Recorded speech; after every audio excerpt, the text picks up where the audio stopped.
So to replace this daytime running light, I'm going to reach up and undo the bulb.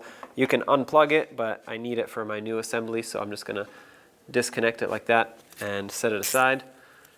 With a 10 millimeter, there's going to be a screw right here. Unscrew that. Take that out. So I actually have to take this light out as well, which is the fog light. And there's a 10 millimeter screw. You're going to have to remove that screw. And there's another one right here, right underneath the bulb, or to the side of it, I guess. Now you can press on the tab, unplug the bulb. Now from the back side, you're going to have to pry out these two tabs here, and then these two will come off as one unit.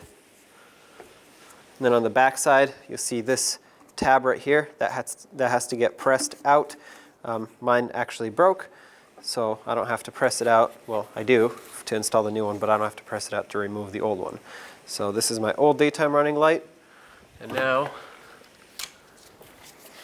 I'm gonna try to pry this out of here so I can lock in the new assembly.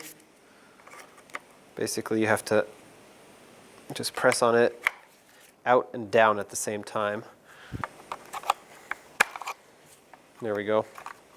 Take that out. Now we can install the new assembly. Now you can take your new assembly and slide it in like this. Press it to lock it on. Okay, now it's in as an assembly, so let's get those back on.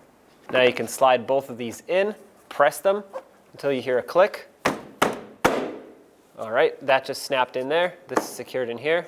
Let's put the screws in from the back side. I'm going to start in all the screws now. One over here.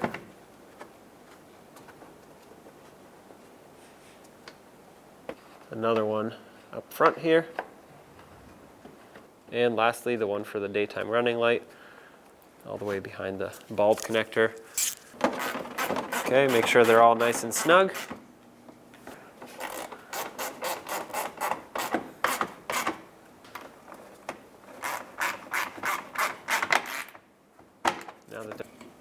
Now that they're all nice and snug, let's reconnect all the bulbs, plug in that one, and then take this one, start that one in, twist it clockwise into place. Perfect.